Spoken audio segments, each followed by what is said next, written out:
ప్రసాద్ గారు ప్రభుత్వం సంబంధించి కొన్ని ఇబ్బందులు ఉన్నాయి. ఈ బ్లాక్ టు బ్లాక్ పెట్టడం వల్ల, బ్యాంకింగ్ సిస్టమ్ పెట్టడం వల్ల ప్రభుత్వాలు పరిశ్రమలు సోలార్ని కానీ విండ్ కానీ వినియోగించుకోలేకపోతున్నారని చెప్పడం జరిగింది సార్. తప్పకుండా వాటి మీద 10 సార్లు డిపార్ట్మెంట్ పరంగా మీటింగ్ అయ్యాము. తొందరలోనే వాటిని కూడా పరిష్కరిస్తాం సార్. ఈఆర్సీని కూడా తొందరలోనే నియమించి వీళ్ళకున్న సమస్యలు కూడా పరిష్కరిస్తాం. మనం 2024 క్లీన్ ఎనర్జీ పాలసీ తీసుకొచ్చిన తర్వాత మన లక్ష్యం 78.50 గీగావాట్లు పెట్టాలనేదే.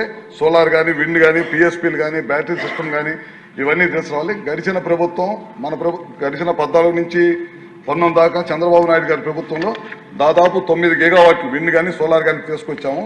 తర్వాత వచ్చిన ప్రభుత్వాలు దీన్ని నిర్వీర్యం చేయటం వల్ల రాష్ట్రానికి చాలా ఇబ్బందులు వచ్చి పెట్టుబడిదారులందరూ కూడా ఈ రాష్ట్రం వదిలి పారిపోవాల్సిన పరిస్థితి వచ్చింది. దాని ద్వారా చాలా పెద్ద ఎత్తున ఈ రాష్ట్ర విద్యుత్ వ్యవస్థ మీద భారం పడింది. దాదాపు వీళ్ళందరూ వెళ్ళిపోవటం వల్ల, మనమే ఆ విద్యుత్ వాడుకోపోవటం వల్ల వాటి మీద కూడా ఆ డబ్బులన్నీ కూడా మనమే వడ్డీతో పాటు కూడా వాళ్ళకి చెల్లించాల్సి వచ్చింది అనమాట. తర్వాత మనం